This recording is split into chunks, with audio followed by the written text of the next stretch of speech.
Let me hear you say Crux, yeah. Crux, yeah. Let me hear you say Crux, yeah. Crux, yeah. Crux, yeah podcast. Crux Crawford. Crux, yeah podcast. What is up, everybody? Here we are, another week.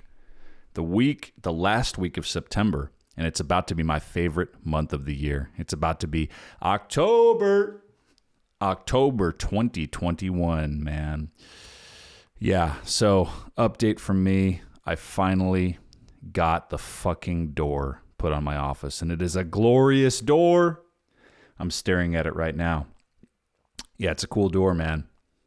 It's a door, dude. You know, if I was a teenager, I'd be like, why the fuck would you be getting excited about a door? You know, but it's pretty cool, man. And it's great. It finally gives me the purpose to set up the whole podcast studio so I can start having guests again, and I can start, you know, doing everything with video and audio and having a great time and doing this for everybody out there and all my listeners the way that I want to do it, the way that I want to give you all this premium content, you know, that is the Crux, yeah podcast. But yeah, man, I really appreciate all of y'all hanging in there with me and bearing with me while I figure all this shit out and get established, going through this little rocky period of setting up the podcast.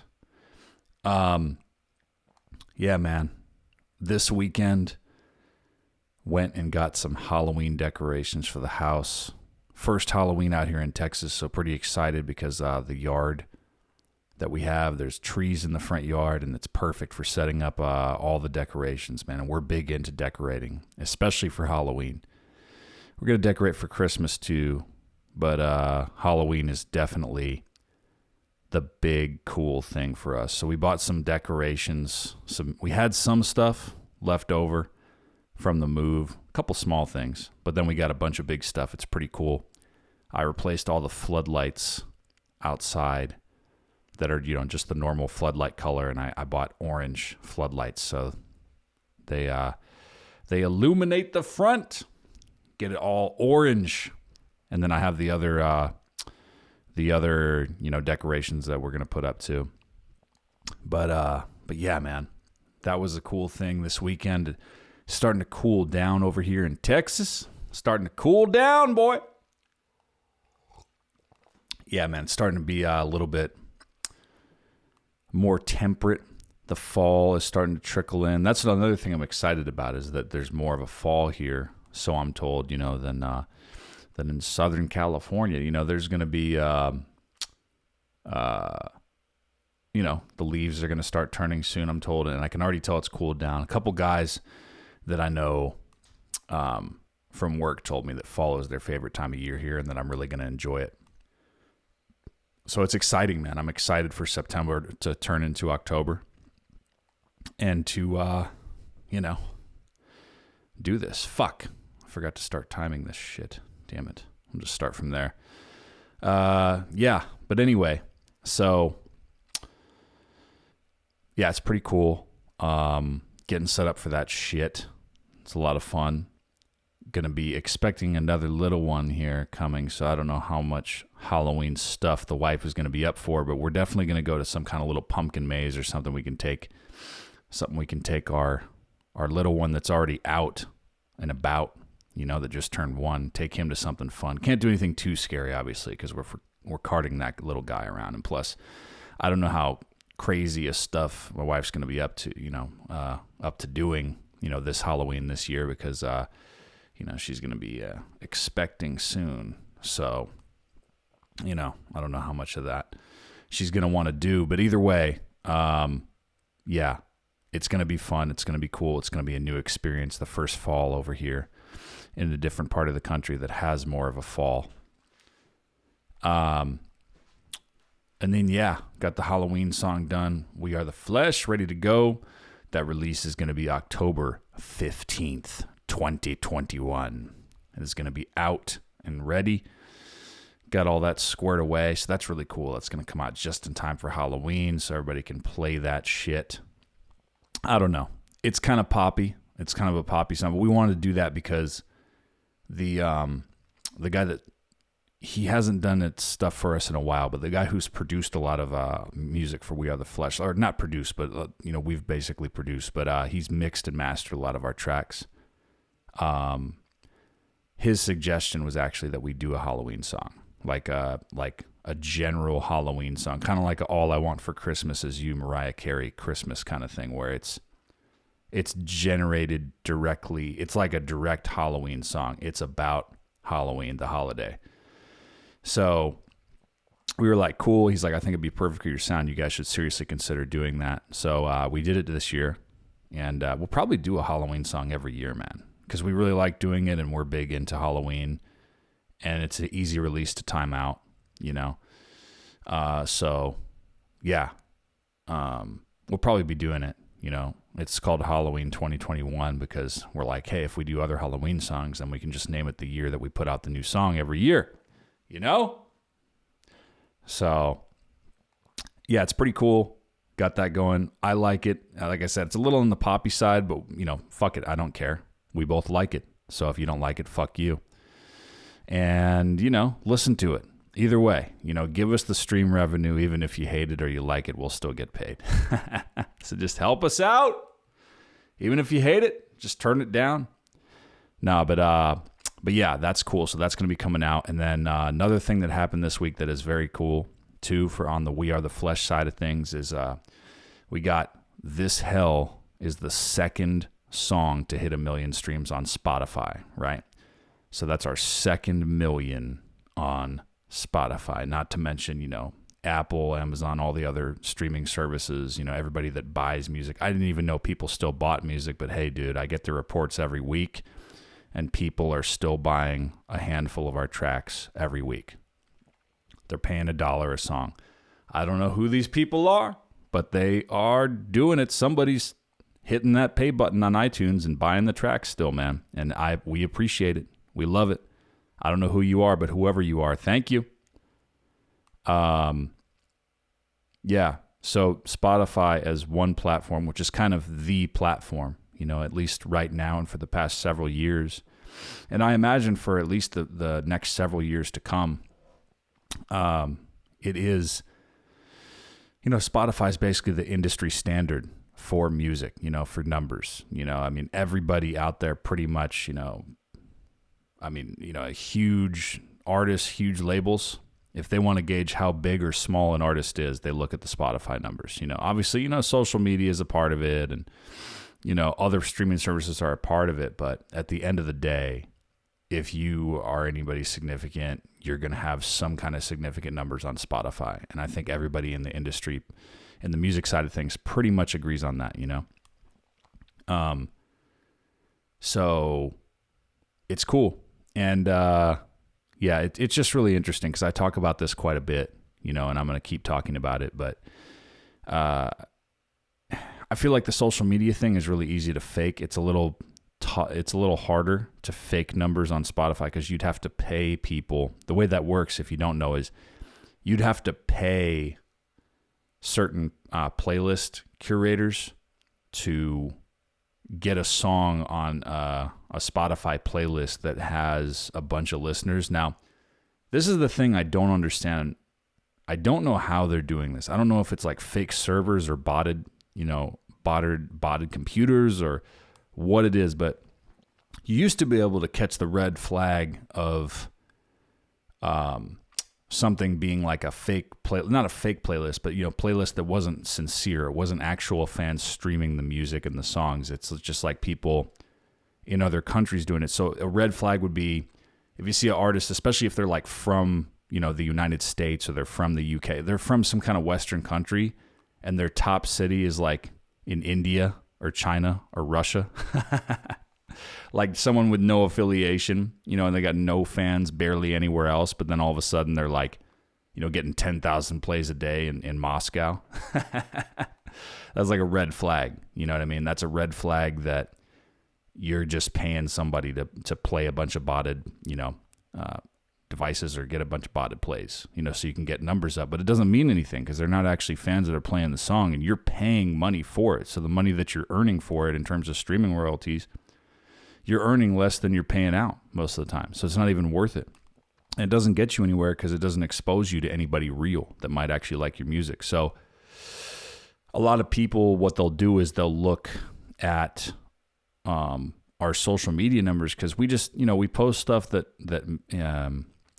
post stuff that's significant, but we don't, try to follow for follow. We don't add people, just to try to get a social media number up. We just, the people that follow us are the people that follow us. They're attracted to the music. They like us, so they follow us. You know what I mean? And we don't try to get people that wouldn't do so otherwise to do it just so we can have a social media number to brag about, because that doesn't mean anything. You know what I mean? You could have, you see it all the time, and you see the reverse of it, because you see our numbers, you see like whatever. We have a blue check on Facebook. We have 10,000 or almost 10,000, whatever it is, followers on Facebook, whatever. But, Facebook is kind of old anyway, as far as pages go, especially for music. And then Instagram, we have just under 2,000 followers, but then we got over 70,000 monthly listeners on Spotify. We got 2 songs in the millions, and we're about to have a third one too. The Purge is going to hit it probably within a month, it's like people would automatically assume, you guys have a fake Spotify, or you're doing fake playlists, you're juicing it, because we don't have 10,000 Instagram followers. But then you see the reverse. This is the red flag. You see an artist, that you'd never heard of. They're not super big. They're not super famous. They have tens of thousands or even hundreds of thousands of Instagram followers sometimes. And they claim to be a music artist, and you go to their Spotify page and they have 200 monthly listeners. So it's obviously either the music is bad, or no one cares about it, or it's fake, or, most of those followers aren't real, and they paid the same kind of botted thing to get botted followers that aren't really real, just so they can have that number to brag about on Instagram, or, now it's more about TikTok too, or just as much about TikTok as Instagram. And it doesn't mean anything. They're not real fans. Now, there are tons of artists out there that have a huge social media following for their size. They got 100, tens or hundreds of thousands of Instagram or TikTok followers, and they have good Spotify numbers too. And props to them, man. There's a lot of artists that are, way bigger than us that have, real numbers on both sides. And that's what I'm talking about. That's what you want. That's cool. That actually means something. It's real. You have numbers to back it up on both platforms. But it's just funny because people are so used to people automatically having a big social media following when they have big numbers on Spotify as musicians, as artists. So then they look at us and they're like, hey, what's going on? You guys don't have... Well, the fans of our music, to be clear, the fans go, you guys deserve more. You guys are the shit. We love your music. Those are direct quotes. That's not me talking about the music. That's what we get messages. Pretty much weekly, we get messages or comments like that on YouTube or social media or whatever. So... but the people that hate on us are why, how come you guys only have almost 2,000 Instagram followers, but you have tens of thousands of Spotify listeners? You guys are just, it's fake. It's dude, you're an idiot. No, it's not. We've never once paid $1 to anybody to place, any kind of song on any Spotify playlist that's not somebody genuinely adding it to their playlist for free. We're on a couple listener playlists that apparently, there's a couple social media influencers or people that like our music that have big Spotify playlists because of who they are on the internet. And they've added a track or a couple tracks of ours to their playlist on Spotify. We don't know them. They never talked to us about it. They're just fans of the music. They liked a song or two of ours, so they put it on their playlists, and it has a lot of followers. They have a lot of followers on Spotify as well as socials, so we get a lot of plays from that. And then obviously we get a lot of plays just from the fans that like to stream our music and save it and play it over and over at the gym or whatever. The normal fans, the things that you want to have, the things that Spotify wants you to have as an artist, fans that genuinely like your music that play it over and over. So that's the only source of our traffic and our numbers that we've generated on Spotify. It is never once, on my son, on my family, hand to God, whatever, strike me dead if I'm lying about it. We've never paid 1 penny to any playlist owner of any kind, whether it's Spotify or a listener, to put our music on there. Every listener that we have, every stream we've gotten, has been 100% organic. It's been all organic fan attraction. The only thing we've done is advertisement and also posting on social media for certain tracks when they come out, advertising to our followers and potential people that might be interested. But that's it. And they've either seen, us presenting ourselves on social media and then like what they saw or like what they heard. They went to Spotify or Apple or wherever they listen and organically became fans, or they were already in Spotify or Apple or whatever and they became fans because they found our music, and then they hit us up on social media, YouTube, and go, hey, I love you guys. I found your song. I can't stop playing it. So to anybody who's like, oh yeah, these guys are fake, you're an idiot. You don't understand how it works. Sorry. Fuck you. Like, you don't understand how the whole thing goes.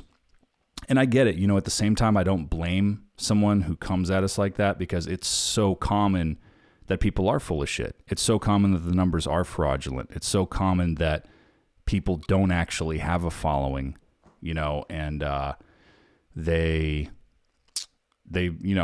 just assume it's one of those situations. You know what I mean? And it's not. With us, it's not.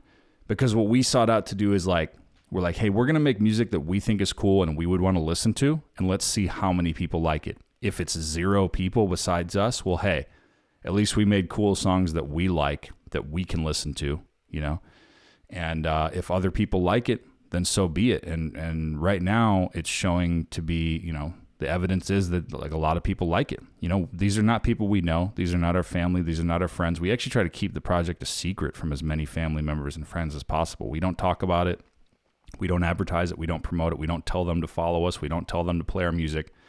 Any family that we have or friends that play our music, they've done it on their own, and we've never pressured anybody or, bothered anybody about it. And we didn't even tell anybody about We Are the Flesh for a long time. About 1.5 years, we kept it strictly between Andre Weiss and me, before that purpose, because we wanted to impress and attract people that might be interested in our music that don't know us, that don't want to see us succeed. We just have to entice them or impress them with the music. And if they're not impressed, they move on, So, it's like we've never done that, man. And it just so happens that quite a few people like us. And I say quite a few because,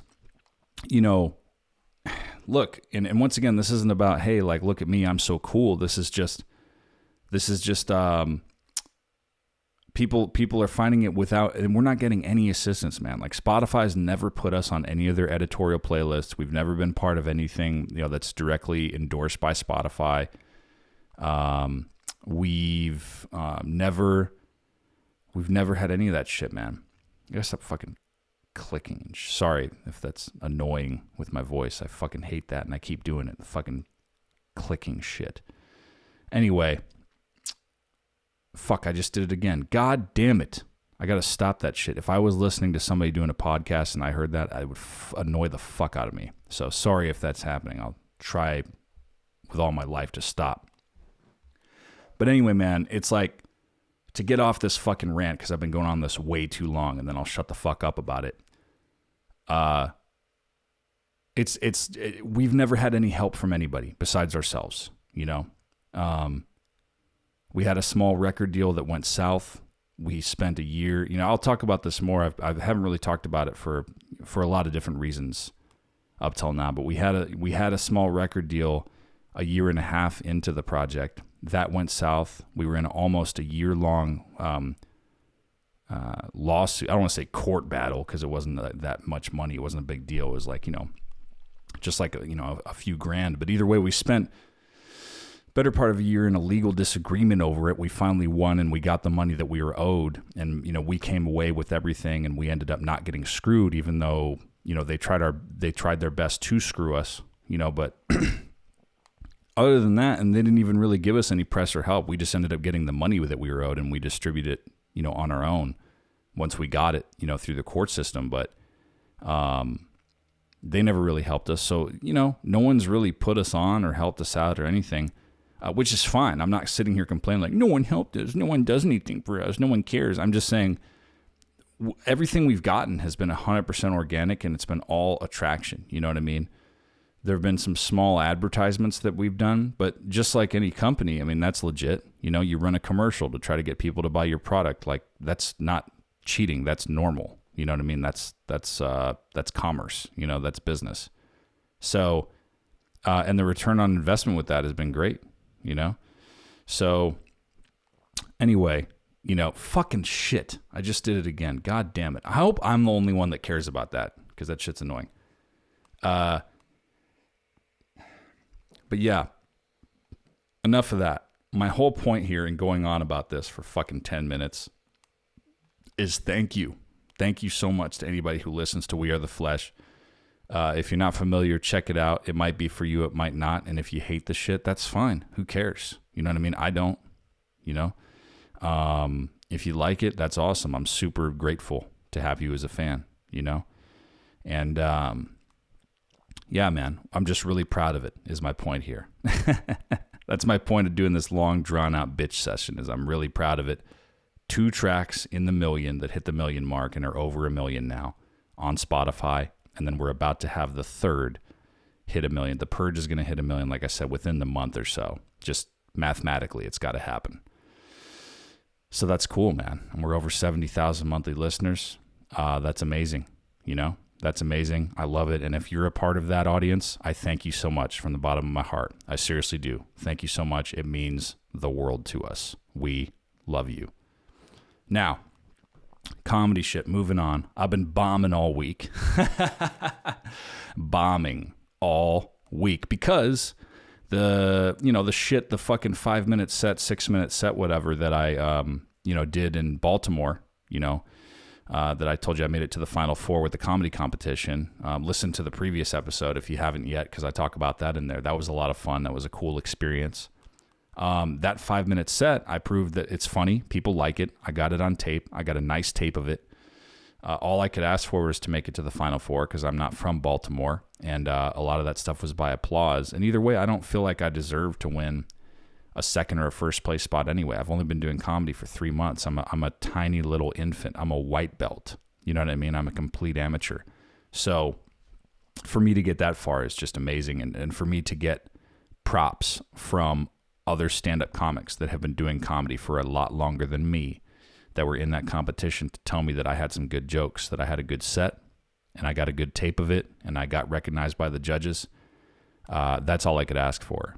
And so because of that, it's like, okay, I got those jokes and they work. Do I want to keep telling those, or do I need the discipline to move forward and to work on new material? And so that's what I've been doing this past week. I'm like, hey, that was last week. I know that 5 minutes works. I'm not going to forget those jokes. If I need to remember them, or if I get booked for something in the future and I need that 5 minutes, I can rehearse it later. And obviously I have it on tape if I forget anything, but I got it down. Let me work on new stuff. And I'm finding, obviously I've been doing this, a very short amount of time, and this is all very new. The podcast is very new in baby stages, and the comedy is very new in baby stages. But I'm not even going to talk about it anymore. This fucking clicking shit. But what I'm finding is, that's the tough part, man. It's tough when you got stuff that, works. You go back to those open mics, and man, in front of a bunch of other comics, in front of a couple crowd members, I'm working on new stuff. I got my phone up there. I'm trying out new jokes that I haven't tried out before, since last week. And, some of it is okay. Some of it got some laughs. And then most of it is absolute garbage. Most of it is shit because I'm just trying stuff out. So it's tough, man, when you got those jokes that are funny and you've been saying them for a couple months and then got to just go back to the drawing board and try new shit. But I'm doing it. I'm doing it because I have to. And I'm realizing that's the discipline of this thing, and why I think a lot of people probably stop doing it over some period of time. We'll see how long I last. I've been in the game almost going on 4 months now, into October. By next week, I will have been doing comedy 4 months. Still a baby, still an infant, total white belt. But I'm starting to see that now that I've been doing it for a little while, and at the intensity level that I've been doing it, is that it's tough, getting out there, getting up there and being vulnerable and working on new shit is not easy. It's not easy to do that, I'm sure it gets easier over time, but I hate bombing, dude. I hate not being funny. I hate failing on stage. I hate not making people laugh and seeing their blank stare when something wasn't funny. But at least I acknowledge it, man. I'm not offended. You know what I mean? Like, if it's not funny, it's not funny. That's why you throw stuff out there and you got to get up there with the microphone and tell the jokes and try out new material, because you're not going to know if it's funny or if it works or if it has potential until you try it and you say the words out of your mouth and you see how it goes. You know, so I actually appreciate the honest feedback. You know, I appreciate the silence. I appreciate the blank stares. It's hard to take, but I appreciate it. You know what I mean? Because that lets me know, oh, this is trash, you know, or, oh, this is good, or this is kind of funny right now. I need to tweak it and work on it. And I bet I could make it really funny or even funnier. So that's what it's all about, man. And I'm starting to learn that that's why they call it a craft. You know, I understood before. It's like, yeah, it takes time. It takes experience. You got to learn how to work a crowd. You got to learn how to say your material. You got to work on your material. You got to craft it. You got to build your set over time. That all takes days and months and years and hours to do. It doesn't happen overnight. And you get better and better over time. And I'm following the advice of seasoned comics that tell me all that. And I believe it and I understand it. I'm still very new, so I just trust in that that's the process. But yeah, that's been the process. This week has been me failing. It's been me failing miserably. 10% of the stuff is kind of funny. 90% of it is not. So I'm writing. I need to establish more of a disciplined pattern of writing, but I have been consistently having ideas pop in my head, writing them down, and I've been throwing them up there on stage, which is all I can do. That's what you do. You know, you take the ideas, you work them out, and you see what happens. And that's exactly what's been going on. And I'm going to keep doing that. That's what I'm going to do this week too. More of that, you know, more failing, more, you know, strenuous process of trying to figure this shit out. And that's the only way I'm going to get better, and that's the only way I'm going to continue to come up with good material so I can get that next 5 minutes, you know, that's, you know, good and works and that's funny, because then I'll have 10, you know, and that's the fucking process from there, man. You keep building and building just like everybody tells me, and I can see it now. I see where it comes from. But yeah, so I've been working on that, working on new stuff, and been following this Gabby Petito case that everybody's talking about, you know what I mean? You know, the unfortunate trip with the boyfriend, you know, the regular person, you know, the guy in his 30s, the father, you know what I mean? The husband, the homeowner in me, that part of my identity, you know, that part of my mind goes, this is sad. This is unfortunate. You know, what a sad experience, you know, for this girl. And then this guy is obviously, you know, a shithead, and he's, you know, probably most likely 99% did something to her, because they can't find him and they can't find, you know, his family's kind of, seems like they're keeping a hush-hush on it and kind of stowing him away somewhere. And the comedian side of me is like, I wonder what that bitch said. I wonder what she said to piss him off. Nah. I don't know, man. It's a weird thing, dude. And I think the dynamic of things change when you go out there. Like when you're out there in these parks and this wilderness and those kind of sites. I've been to a few of those all over the country before, in multiple states. And I feel like the energy does change out there, man. So if you're out there with somebody who's if you're anywhere with somebody who's unstable, obviously that's not going to go well. But if you're out there in the middle of nowhere, you definitely want to pick and choose who your company is, because you are, you know, we got cell phones, you know, we have vehicles, we have all kinds of different stuff. And there's supposedly people that patrol those areas all the time that know it very well, and park rangers and all that good stuff. But at the end of the day, man, you're out in the middle of nowhere. You know what I mean? And you're very disconnected from civilization. And you got to be careful, man. You got to choose your company wisely. I would not go out to wilderness, even with my cell phone, with the majority of people. I'll rephrase that. I would only go out there with a small amount of people that I know. You know what I mean? Because experience has taught me that when you go out, you know, to the mountains, or you go out to a national park in the middle of nowhere, or whatever, the desert, you know, the remote desert, you're out there, man.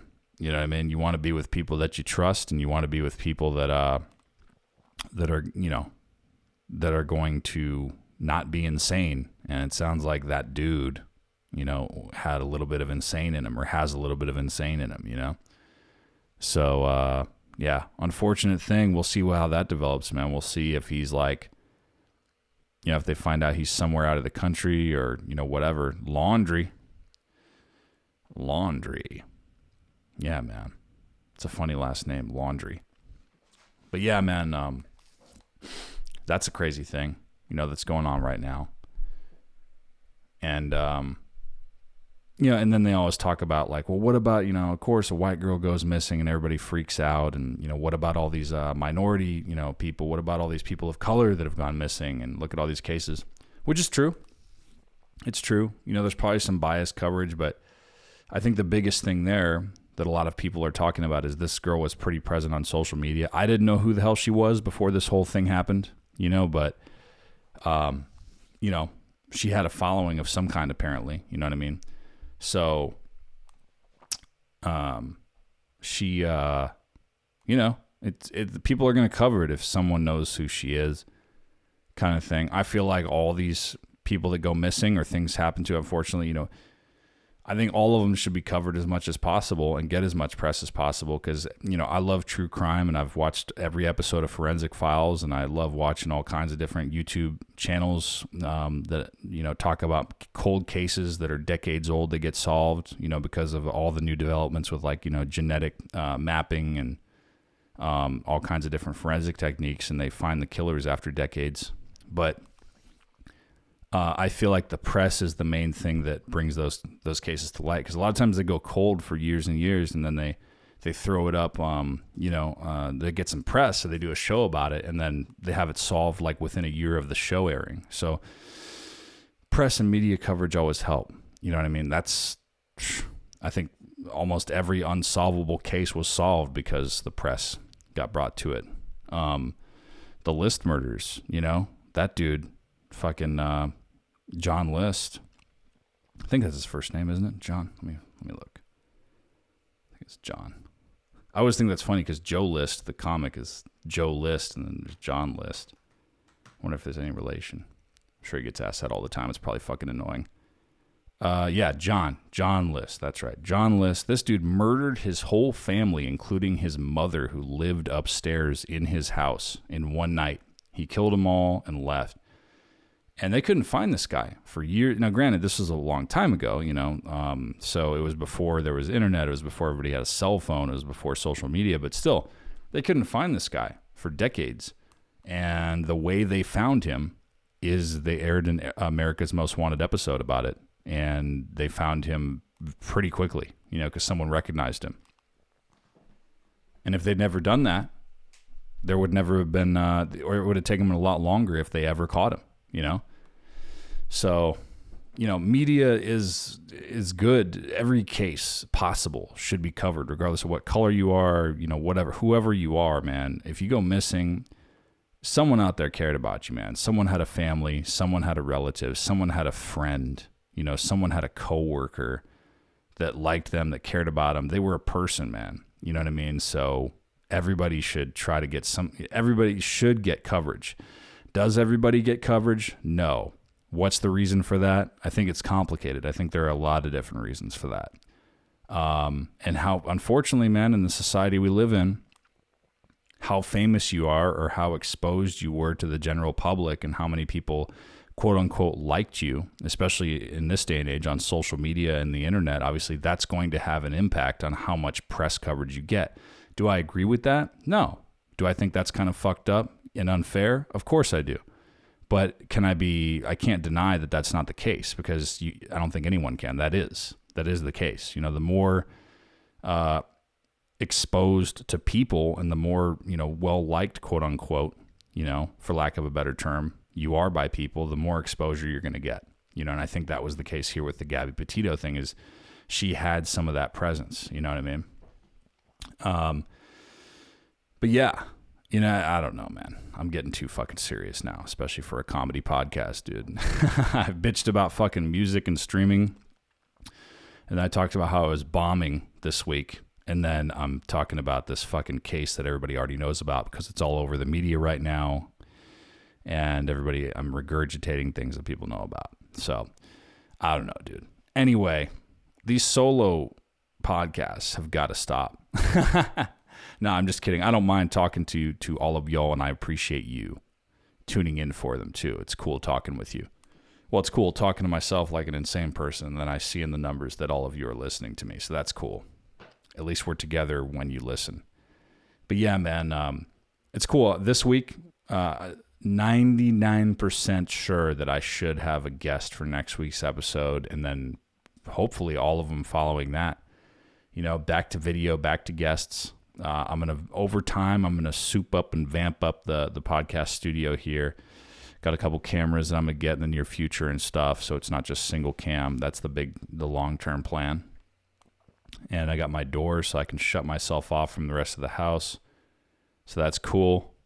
And yeah, man, things are coming together, but things are great. You know, things are great. And once again, thanks for the support on the music side of things. And it's exciting to work out new material, even though it's hard to struggle through it. But I'm doing it. I'm working on it. I'm at it. I'm keeping going. And that's the important thing. That's all that I can do. You know what I mean? And I hope everybody is doing okay out there. I hope everybody's having a good transition from summer into fall. And yeah, man, I'm going to go ahead and wrap this up this week. But once again, next week I should be back with a guest, and that's going to be a lot of fun. And until then, I really appreciate it, man. Just passed a couple hundred listener and download mark for this podcast. So I appreciate, Crux Nation. Once again, it's small, but it's growing. And that's thanks to all of you. You know what I mean? I really do appreciate it. We'll keep growing Crux Nation. So once again, thank you for tuning in, Crux Nation. And Crux, yeah. Let me hear you say Crux, yeah. Crux, yeah. Let me hear you say Crux, yeah. Crux, yeah.